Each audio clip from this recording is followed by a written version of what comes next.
दोस्तों नमस्कार, मैं शिवभरोज सिंह अपने इतिहास के छठे वीडियो के माध्यम से आप सबसे जुड़ने आया हूं। आज का मेरा वीडियो भारत में प्रेरणा के स्रोत स्वामी विवेकानंद और उनके जीवन दर्शन पर आधारित है।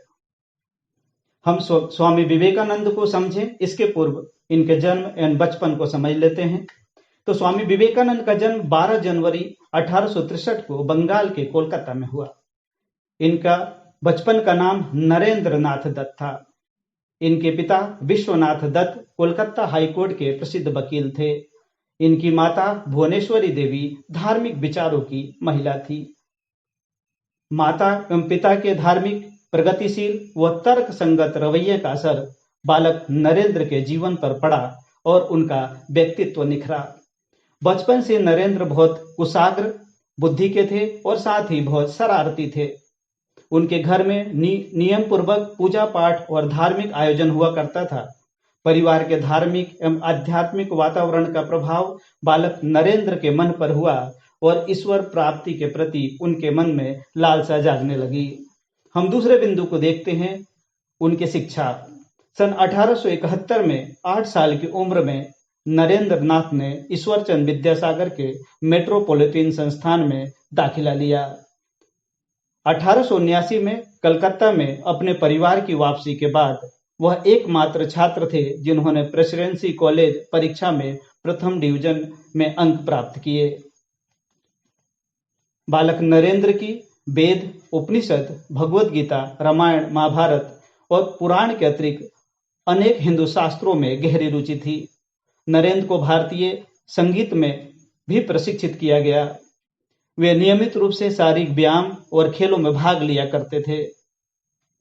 बालक नरेंद्र ने पश्चिमी तर्क, पश्चिमी दर्शन और यूरोपीय इतिहास का अध्ययन स्कॉटिश कॉलेज में किया। 1881 में उन्होंने ललित कला की परीक्षा उत्तीर्ण की और 1884 में कला स्नातक की डिग्री प्राप्त की। अब हम आगे बढ़ते हैं और उनके जीवन की महत्वपूर्ण घटनाओं पर प्रकाश डालते हैं।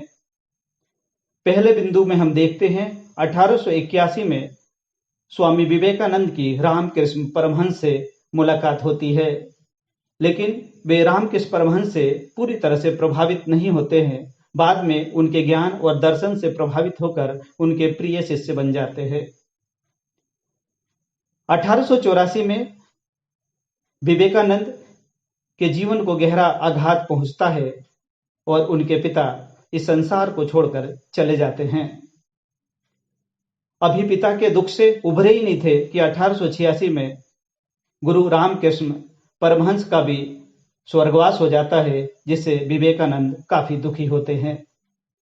1887 में महज 25 वर्ष की अवस्था में स्वामी विवेकानंद संन्यास ग्रहण कर लेते हैं और 1890 से 1893 में एक सन्यासी के रूप में पूरे भारत का भ्रमण करते हैं।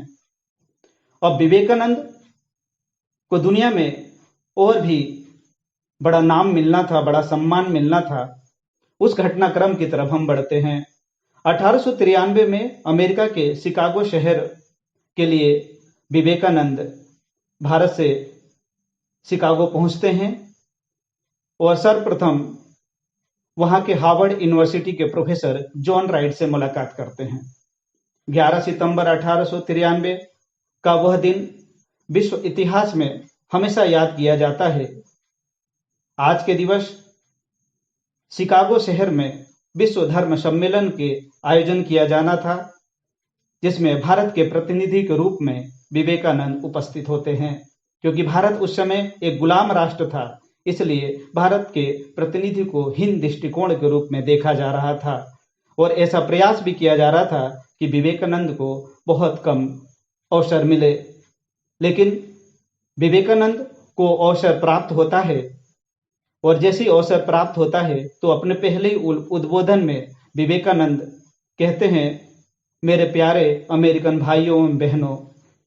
इसको सुनते ही पूरा सभागार तालियों की गड़गड़ाहट से गूंज उठता है और सभी लोग विवेकानंद के ज्ञान से प्रभावित होते हैं। विवेकानंद अपने भाषण में भारत के वेद, पुराण और भारत की परंपरा का बखान करते हैं और अमेरिकी लोगों के प्रति अपनी कृतज्ञता व्यक्त करते हैं। विवेकानंद 1893 से 1896 तक अमेरिका एवं यूरोप के कई देशों की यात्रा करते हैं, जिसमें पेरिस और लंदन की यात्राएं प्रमुख रूप से शामिल है। 1894 में अमेरिका में वेदांत समिति की स्थापना करते हैं। 1895 में अमेरिका में वेदांत संबंधी कक्षाओं का संचालन भी करने लगते हैं। अब हम आगे और बढ़ते हैं और विवेकानंद जी के जीवन पर प्रकाश डालते हैं। विवेकानंद 1897 में भारत के रामेश्वरम में वापस आते हैं, जहां उनका जोरदार स्वागत किया जाता है। 19 फरवरी 1897 में विवेकानंद कोलकाता वापस आते हैं और कोलकाता में उनका अभिनंदन किया जाता है। विवेकानंद का यह पड़ाव यहीं नहीं रुकता है और 1897 में विवेकानंद रामकृष्ण मिशन की स्थापना बेलूर में करते हैं। रामकृष्ण मिशन जो मानवता के कल्याण और गरीब एवं दुखी लोगों की सहायता के लिए आज भी भारत में कार्य कर रहा है। विवेकानंद के अंतिम पड़ाव की तरफ हम पहुंचते हैं। 4 जुलाई 1902 को विवेकानंद महासमाधि में लीन हो जाते हैं और इस संसार को त्याग देते हैं और हमेशा के लिए अमर हो जाते हैं। विवेकानंद इस संसार से तो चले गए, लेकिन अपना ज्ञान के उस दीपक को पूरी दुनिया के लिए जलाकर चले गए, जिसको हम आज भी याद करते हैं। 12 जनवरी का दिन भारत में युवा दिवस के रूप में मनाया जाता है। भारत के युवा विवेकानंद को अपना प्रेरणा स्रोत मानते हैं। विवेकानंद के जीवन का जितना अध्ययन किया जाए उतना ही कम है। मैंने संक्षेप में विवेकानंद के जीवन को समझाने का प्रयास किया है। यदि आपको मेरा वीडियो पसंद आए तो उसे लाइक करें, शेयर करें और सब्सक्राइब